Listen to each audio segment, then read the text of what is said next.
أيضا المداخلات الهاتفية عبر 0432366666.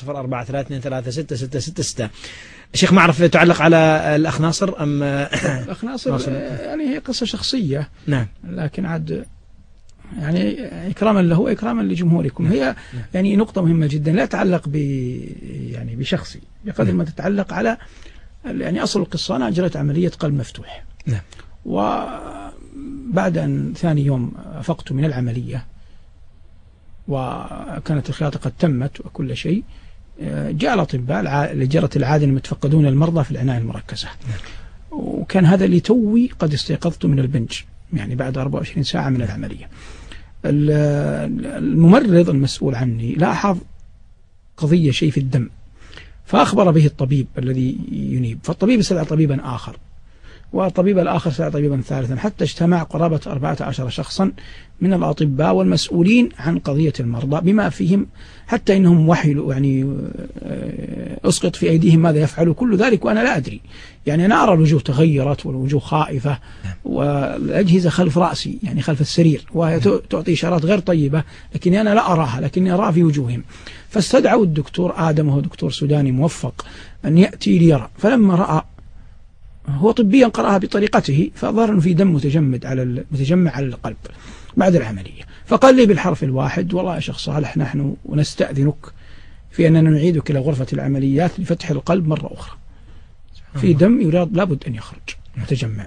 طبعا هذا الأمر يعني نزل عليك الصاعقة، لكن وقتها هداني الله. أنا أقول طبعا أنا قلت يعني أتكلم بوضوح في المرة الأولى كان لدي أمل أن العملية تنجو، لكن الآن بدأت يعني يدخلني خوف، فقلت خليني أقطعها بالشهادة، أشهد أن لا إله إلا الله وأشهد أن محمد رسول الله، وأشرت برأسي أني موافق يعني. فهو أوكل إليهم فك الأجهزة الموجودة فأخذ هناك مركزة تمهيدا لنزولي، ولبس الكمام ونزل يسبقوني غرفة العمليات. في هذه اللحظة كانت هناك ممرضة لبنانية واقفة على الشمال من عندي، هداها الله، قالت لي: ما تعرف صالح مع شيخ ما شيخ لا تعرفها.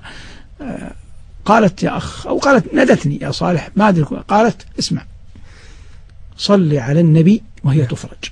الله. فقلت أنا جبلة كأي إنسان ننطقه الله، اللهم صل على محمد وآل محمد، هكذا بالضبط.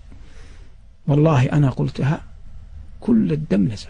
سبحان الله. وإذا بالأجهزة تتغير. سبحان الله. فهم يرتابون ماذا حصل، ماذا رجع، ماذا تغير الأمر. فاستدعوا الدكتور آدم مرة أخرى فصعد، فلما رآها رأى الشاشة ورأى الدم قال: يا شيخ صالح ما كنا نريد أن ننجزه لك ونخلصك منه، خلصك الله من فوق 7 سماوات. طبعا نحن الآن ليس قضية صالح، قضية هذه المرأة التي وفقها الله لأنت، وهذا مصداق لقول النبي صلى الله عليه وسلم لأبي لما قال: أجعل لك صلاتي كلها، قال: إذن تكفى همك. يعني كفانا الله همها بالصلاة على نبي صلى الله عليه وسلم. لكن كما قلت هي ليس لها علاقة بشخصي، هي علاقة بالتوفيق كل من يسمعنا ويشاهدنا إلى الإكثار توفيق المرأة. حتى لا يساء الظن بالمسلمات. يعني الذي يرى هيئتها ولباسها لا يظن أنها تعرف الله طرفة عين، ومع ذلك أنا الذي موسوم بأني إمام خطيب قباء لم يأتي على بالي أن أقول هذه الكلمة.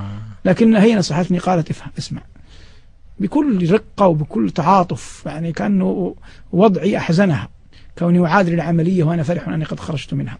فقالت: صلي على النبي وربك بفرجها، بلغتها بلهجتها، طبعا أنا لا أحسن لهجتها.